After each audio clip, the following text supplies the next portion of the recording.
Dia jelas-jelas menginginkan cinta yang murni. Namun ibunya memaksa dia untuk bertemu dengan putra keluarga kaya. Aku tidak mau menikah tanpa cinta.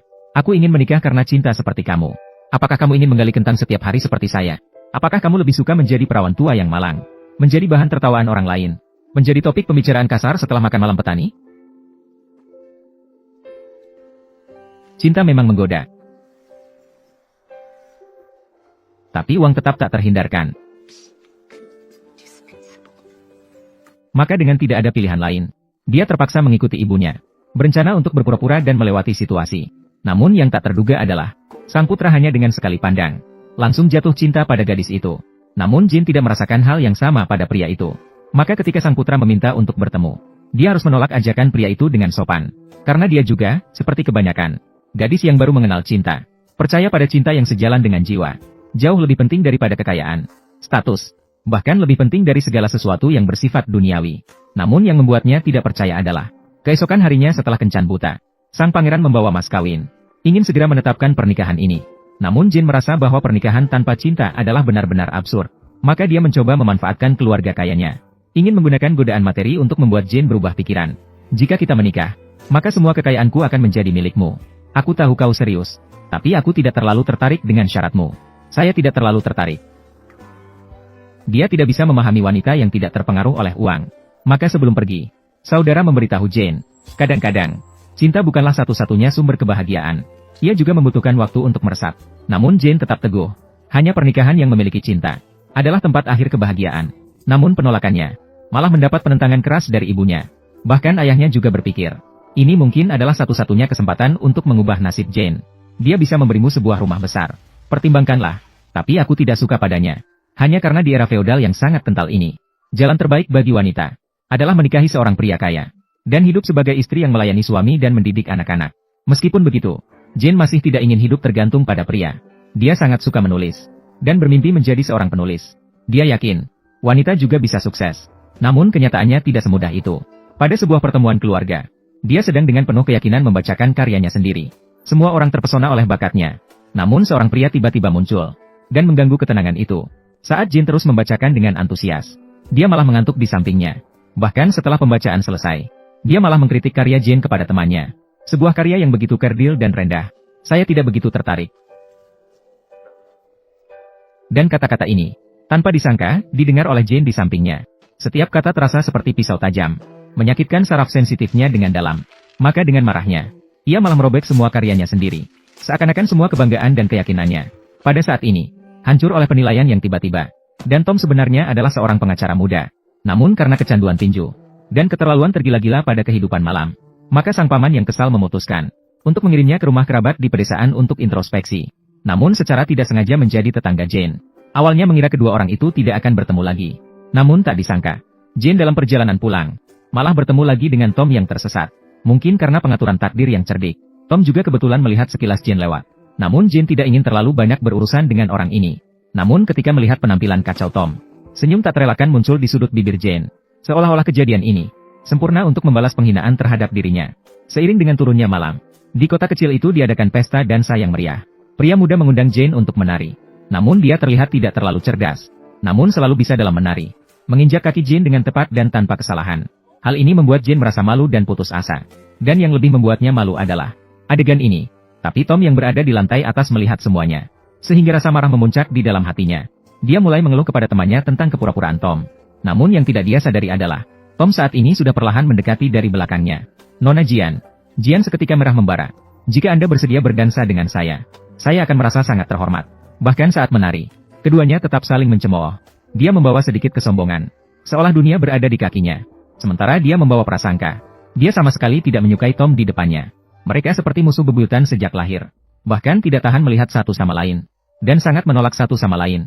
Setelah pulang ke rumah, Jian yang masih marah, mencoba mengekspresikan ketidakpuasan dalam hati dengan kata-kata. Namun rasa tidak puas itu bahkan sulit diatasi dengan kata-kata. Awalnya mengira mereka akan terus seperti ini. Tidak disangka, dalam pertandingan bisbol, malah memecahkan kebekuan di antara mereka. Tom sangat bangga dengan kemampuan bermain bisbolnya. Setiap nada selalu membuat lawan kewalahan. Bahkan senyum di sudut bibirnya. Bahkan tidak pernah berhenti. Jadi untuk memberi sedikit warna pada Tom, Jin memutuskan untuk turun langsung. Namun menurut Tom, mengalahkan seorang wanita hanya perkara kecil. Dia bahkan hanya mengayunkan raketnya dengan lembut. Namun yang tidak disangka oleh Tom adalah, Jane dengan tepat mengembalikan bola dengan sempurna dalam sekejap. Bahkan akhirnya dengan skor 4-1 yang luar biasa, memenangkan pertandingan ini, dan mendapat tepuk tangan dari semua orang. Dan setelah itu, Tom ke Jane, juga mulai mengalami perubahan halus. Jadi keesokan harinya, ketika Jane pergi ke perpustakaan mencari buku, tanpa sengaja menemukan Tom juga di sana. Jadi dia berencana untuk pergi tanpa suara. Namun tanpa disangka sudah ditemukan oleh Tom. Dia tahu betul Jane sangat suka menulis. Jadi dia memberitahu Jane, jika ingin menulis karya cinta sekelas master, harus memiliki pengalaman yang cukup kaya. Kemudian Tom merekomendasikan sebuah buku. Awalnya, Jane mengira Tom tidak memiliki bakat menulis. Namun, setelah membaca buku-buku, ia terpesona dengan isi buku tersebut.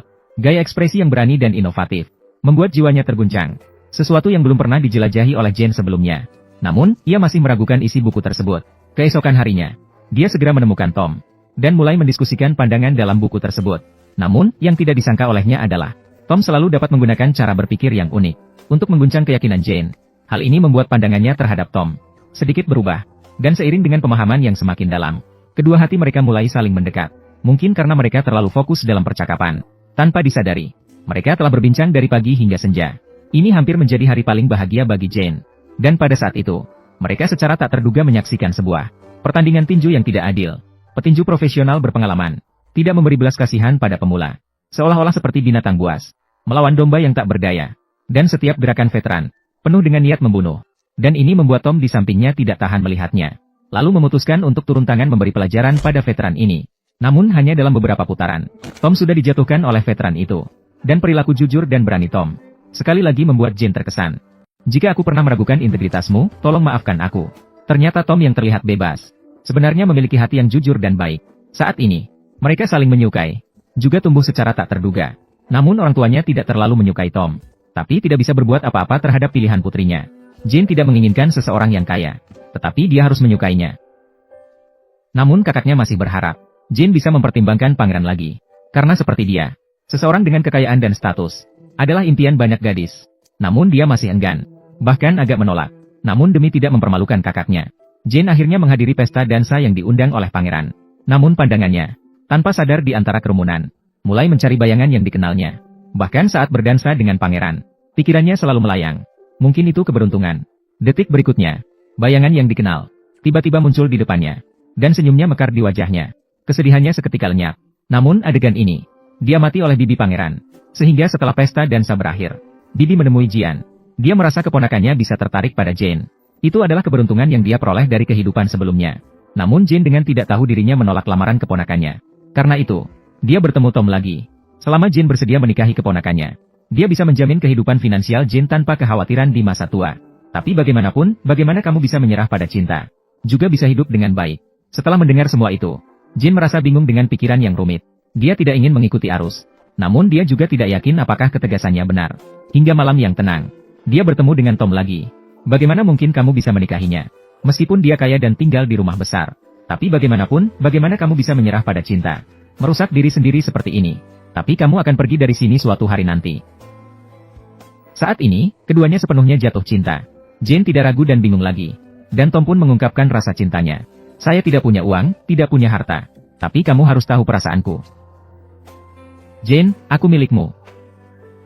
Baik tubuhku maupun jiwaku. Saya juga.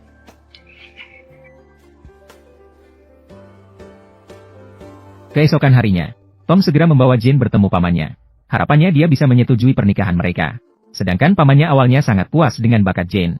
Namun sebuah surat tiba-tiba datang, dan merusak akhir yang seharusnya sempurna ini.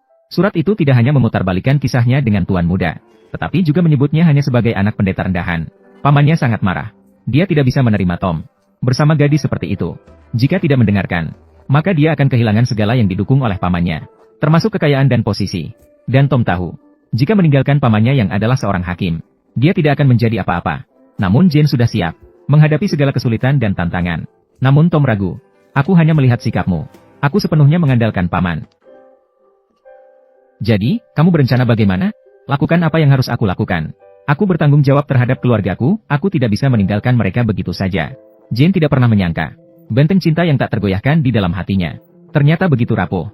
Dan sumpah serta janji cinta yang pernah diucapkan tersapu oleh kenyataan, juga seketika menjadi pudar dan lemah. Namun yang tidak diketahui Jane adalah, kenyataannya tidak semudah itu. Di hari-hari mendatang, senyum Jane yang dulu telah lenyap, digantikan oleh ekspresi getir di bibirnya. Namun yang lebih tidak dapat diterima adalah, hanya beberapa hari setelah berpisah, Jane tiba-tiba mendapat sebuah berita. Tom tiba-tiba bertunangan dengan seorang gadis yang baru dikenalnya. Awalnya dia pikir cinta yang diinginkannya akan lenyap begitu saja. Namun tidak pernah terbayangkan, Tom justru menemukannya pada saat itu. Ternyata dia masih belum bisa melupakan Jane.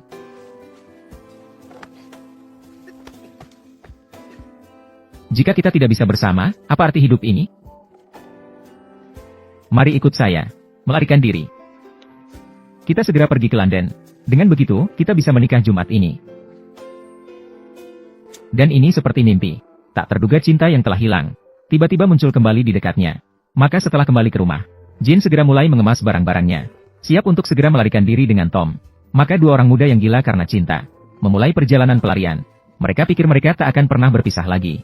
Namun yang tak terduga bagi mereka, kereta kuda baru saja berangkat saat mobil terperosok ke lumpur. Dan saat Tom membantu mendorong mobil, surat dari kemeja Tom tanpa sengaja jatuh ke tanah. Ini surat dari orang tua Tom. Ternyata, keluarga Tom sangat miskin. Selama bertahun-tahun mereka hidup dari bantuan pamannya. Meskipun secara terlihat pamannya hanya mendukung Tom, namun sebenarnya dia mendukung seluruh keluarga Tom. Dia berpura-pura menjadi playboy yang boros. Padahal sebenarnya dia bertanggung jawab atas nafkah keluarga. Tapi dia untuk Jian. Dia rela meninggalkan kekayaan dan posisi pamannya. Dan ini juga berarti, orang tuanya akan kehilangan satu-satunya sumber penghidupan. Setelah mengetahui semua ini, hati Jane merasa gelisah dan bersalah.